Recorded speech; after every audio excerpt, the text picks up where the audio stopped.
expensive, perfumed, and full of people who believe the world revolved around their reflections. I'd spent the afternoon pressing my pale pink dress, the nicest thing I owned. It wasn't new, but it made me feel like I belonged somewhere that sparkled. Ethan, my husband, had told me to meet him there. He said he had a surprise. I had no idea how right he was, but not in the way I'd hoped. The moment I walked through the glass doors, conversations faltered.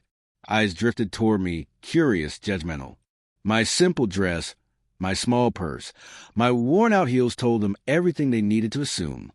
I forced a polite smile and told the hostess I was waiting for my husband. She hesitated, then seated me in a small corner away from the glittering crowd. I checked my phone. One new message. Running late, just 15 minutes. 15 minutes. I could wait. That's when they walked in. A group of rich women in shimmering gowns, their diamonds catching every glint of light. They laughed loudly, the kind of laughter meant to fill silence and make others feel smaller. I kept my eyes down, hoping to disappear. But one of them, tall and blonde, noticed me. She leaned toward her friends, whispering something that made them all turn and stare. "Sweetheart," she said loudly, "I think you're lost. The service entrance is in the back." Their laughter was instant and cruel. "I'm waiting for someone," I said softly. "Oh," she mocked, "your date works here or washes dishes?" Another chimed in. "She's probably a charity case. Look at that dress." Laughter rippled across the room. My face burned. I stood to leave, but the blonde stepped in front of me, her perfume sweet and suffocating. "You don't belong here. Honey, people like you never do." She reached for my sleeve and yanked. The fabric tore at the seam, the sound echoing through the restaurant. Gasps, snickers. I clutched the torn edge to my chest, trembling. "Please," I whispered, "don't kick me. I'm already hurt." But someone shoved my shoulder, and I fell. The marble floor was cold, the laughter louder, the room spinning with humiliation. And then silence. The doors swung open. Heavy footsteps crossed the floor, steady and unhurried, the kind that carried power without needing to say a word. Every mocking smile vanished. I looked up, and there he was. Ethan. He didn't speak. He didn't even glance at the others. His eyes locked on me, sharp, dark, unreadable. He looked nothing like the quiet man who made me tea every morning. Tonight, in a sleek gray suit, he was someone else entirely, controlled, dangerous. The blonde smirk faltered. Ethan, we didn't know. He walked past her like she didn't exist.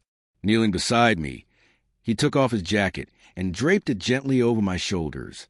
"You're safe now," he said quietly. Those 3 words carried more strength than any threat could. His hand closed around mine, steady, grounding. Then he stood and faced them. "Who touched my wife?" The word wife sent a ripple of shock through the room. The manager rushed over, pale and shaking. "Sir, I didn't realize." "You didn't realize," Ethan cut in, voice calm but sharp as glass, "that you allowed people to assault a woman while you watched?" No one dared to move. The blonde stammered something about a misunderstanding, but Ethan silenced her with a single look. "If this is how you treat strangers," he said coldly, "you don't deserve the privilege of serving anyone in my company." The manager blinked. "See company?" That's when realization struck. Whispers spread. Names were murmured. Faces drained of color. Ethan wasn't a guest. He was the owner, the billionaire behind the entire restaurant chain. He exhaled slowly. "You all showed me something tonight," he said. "You showed me what people become when they think no one powerful is watching." He turned to security. "Lock the doors. No one leaves until we review the footage." Gasps. Panic. The women exchanged horrified glances. The blonde began to cry. The manager mumbled apologies, but Ethan ignored them. He looked at me, his voice softening. "You don't owe anyone an explanation. Not anymore." In that moment, I realized this wasn't just about what they did to me. It was about who Ethan really was. My gentle husband wasn't the quiet man I thought I knew.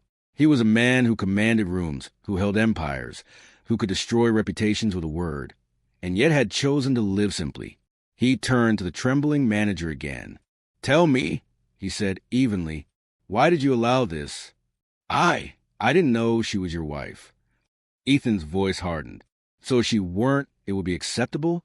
The manager's face drained of color. You think respect is only owed to power? Ethan said quietly, "You're not just fired, you're finished. Every major hotel in this city answers to me." Security escorted the man out. The women stood frozen. The blonde tried again. "Ethan, please. We were just joking." "Joking," he repeated. "You tore a woman's dress, pushed her down, and laughed while she cried. Is that your idea of humor?" Tears welled in her eyes. "It was a mistake." "No," Ethan said. "It was a revelation." He motioned to security. "Show the footage." The large screen flickered to life, replaying every second, the mockery, the shove, the fall, my whisper. "Please don't kick me." No one could look away. "This," Ethan said, voice steady and cold, "is what arrogance looks like when it thinks it can hide behind money." The room was dead silent. The women wept quietly. "You're all banned from every one of my establishments," he continued. "Effective immediately. Let this be a lesson to everyone here. Your job is not to serve the rich. It's to serve with respect." I stood beside him, wrapped in his jacket, trembling. He turned back to me then, his expression soft again. "You don't have to fear them anymore," he whispered. My throat tightened. "You own this place." He met my eyes. "I own a lot more than this. But nothing matters more to me than you." And just like that, I realized the man standing before me wasn't just powerful. He was mine. And he'd just shown the world that love could be stronger than power, and kindness louder than cruelty. The room emptied slowly after that. Those silence clung to the walls like a ghost. I stood beside Ethan, still wrapped in his jacket, my heart pounding, not from fear anymore, but disbelief. The man I thought I'd known, the quiet husband who made me laugh over burnt pancakes, now stood revealed as someone entirely different. When the last guest left, he turned to me. His voice was low, steady, but heavy with regret. "I'm sorry you had to see the side of me," he said. "I never wanted the world I come from to touch you." I looked at him, trembling. "You lied to me. All this time, you let me think you were just ordinary." "I never lied," he replied quietly. "I just didn't tell you everything. I wanted to know what it felt like to be loved for who I am, not for what I have. I wanted something real, something unbought." My eyes burned, tears rising again, not from humiliation this time, but from everything crashing together. Love, anger, confusion. "You didn't have to test me," I said. "You could have just trusted me." He nodded, guilt flickering across his face. "You're right. I thought I was protecting what we had, but I was hiding from it. When I saw you on that floor, I realized I had failed the one person who never saw me as anything but a man." Those words cracked something inside me. The same man who commanded a room without raising his voice now looked utterly human, remorseful, vulnerable, mine. I took a shaky breath. "I didn't marry your money, Ethan. I married your heart. And even after tonight, that's still what I see." He closed his eyes for a moment, the tension in his shoulders breaking. "You have no idea how much I needed to hear that," he whispered. "You reminded me that everything I built means nothing if I can't protect the person who made it worth building." Around us, people whispered. Some filmed, some stared, but I didn't care. For once, the noise didn't matter. What mattered was that we had both survived the night that tried to break us. When we finally walked out hand in hand, the same security guards who'd ignored me before bowed their heads. The marble floor that had been freezing beneath me now gleamed under the soft golden light, almost forgiving. Outside, the night air felt like a clean slate. Ethan stopped by the car, his eyes gentle. "I'll never let anyone make you feel small again," he said. I met his gaze. "You don't have to," I whispered. "I'm done feeling small." And for the first time in my life, I meant it. A month passed, but that night didn't fade. It lived in headlines and whispers, in a viral video shared by millions. People called it poetic justice, karma, a lesson in humility. But to me, it was something quieter, a reminder that grace can roar louder than revenge. Ethan had changed since that night, too. He canceled meetings, skipped interviews, Spent mornings drinking coffee with me on the balcony. No suits, no calls, just peace. One morning he said, "I've built empires, Meline, but they don't mean anything if they don't make life better for people like you, for people like us." That's how the Hartwell Initiative was born. Named after the street where we first met, it became a foundation to help women who'd been humiliated, overlooked, or underestimated. Women like me. Ethan handled the funding, but he made me the director. I didn't feel like one at first, but every time I saw a woman smile through her scars, I understood. The same pain that once shattered me was now lighting the way for others. A few weeks later, I returned to the Crescent Lounge, not as a trembling guest, but as a woman who had reclaimed her power. The staff greeted me with respect this time, their warmth genuine. On the wall by the entrance hung a silver plaque engraved with Ethan's words. "Kindness is not weakness. It's power in silence." Reading that line, I felt tears rise, not of pain, but peace. I'd spent nights crying over what happened, but now I knew I'd become something stronger because of it. As I turned to leave, someone approached. I froze. It was her, the tall blonde woman who had torn my dress that night. But the arrogance was gone. Her eyes were red, her voice small. "Meline," she said softly, "I don't expect forgiveness. I just want to say I'm sorry for everything." I looked at her for a long moment. A part of me wanted to walk away, but another part remembered the cold marble, the humiliation, the ache. I took a slow breath. "I won't forget what you did," I said, "but I hope you never make anyone else feel that way again." She nodded, tears welling, and whispered, "I won't." Then she left.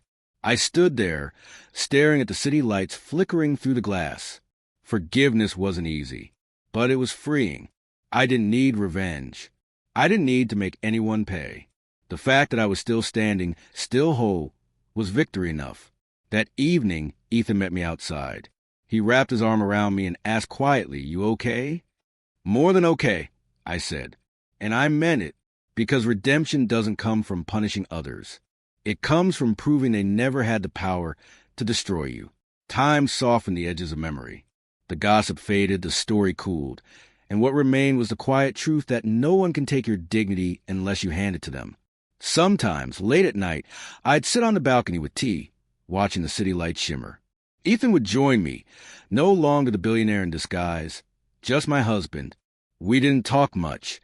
Silence had become its own kind of language, filled with forgiveness, resilience, peace. One evening, I said, if that night never happened, I might still believe I was small. He turned to me. "You were never small," he said softly. "The world just tried to convince you that you were." That sentence became the heartbeat of everything I did afterward. It shaped every speech, every outreach, every message through our foundation. The Hartwell Initiative grew faster than we imagined, offering shelter, mentorship, and second chances to women who thought they had none. Every time I saw someone walk through those doors with their head held higher than before, I remember the girl who once whispered, "Please don't kick me. I'm already hurt." Now, I whispered something else. "I'm not hurt anymore. I'm healed." People sometimes ask if I regret that night, the humiliation, the tears, the public shame. I always smile and say, no, because that moment didn't define my weakness. It revealed my strength. If that night hadn't happened, I might never have found my voice or the courage to speak for those who can't. One night, Ethan asked, "Would you change anything if you could?" I looked at him. The city lights reflected in his eyes. "No," I said, "because every cruel word, every tear led me here, to this peace, to this purpose." He smiled and kissed my forehead. "You're extraordinary." "Maybe," I said, "not because I'm wealthy now, but because I learned that real power doesn't come from money or status. It comes from surviving with your heart still kind. So if anyone ever makes you feel small, remember this. Your worth isn't defined by their blindness. Keep your dignity. Keep your softness. The world will catch up eventually, and those who once laughed will be the ones silenced by your strength. If this story touched your heart, share it with someone who needs to remember that pain doesn't last forever. Stay kind, stay strong, and never forget your worth. Because quiet souls often carry the loudest power of all, the strength to rise, forgive, and begin again.